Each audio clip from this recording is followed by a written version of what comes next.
Hello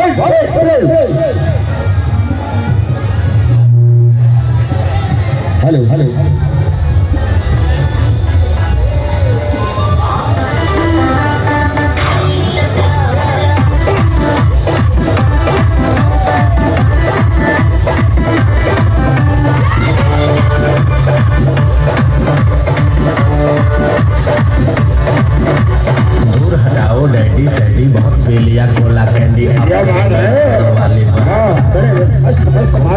beer सीयर साथ में लेके सेक्सी बियर आज पिक्चर लेगी सारी रात। दूर हटाओ डैडी सैडी बहुत पी लिया कोला कैंडी करेंगे मर्दों वाली बात। पियेंगे बियर बियर साथ में लेके सेक्सी बियर आज पिक्चर लेगी सारी रात।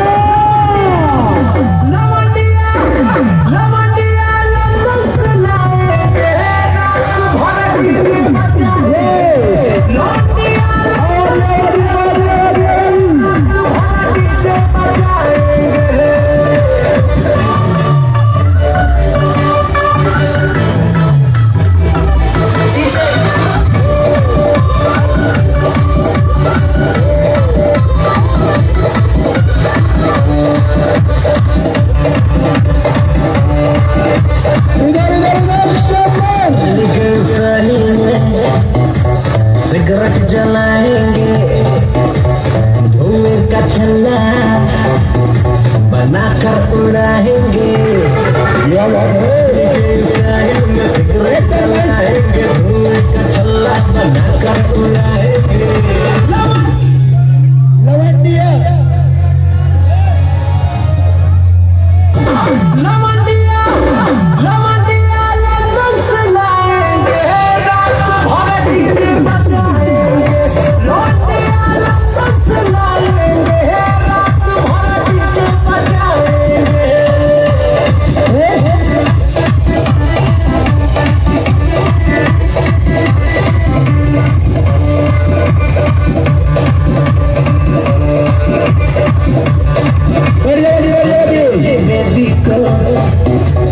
देसी पिलाएंगे भोजपुरिया गानों पे ठुमका लगाएंगे।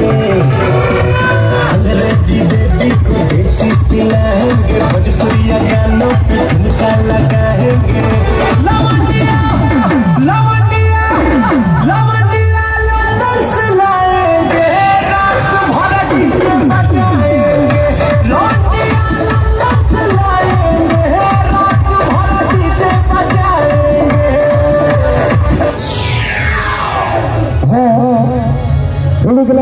के 50 में प्रचार करने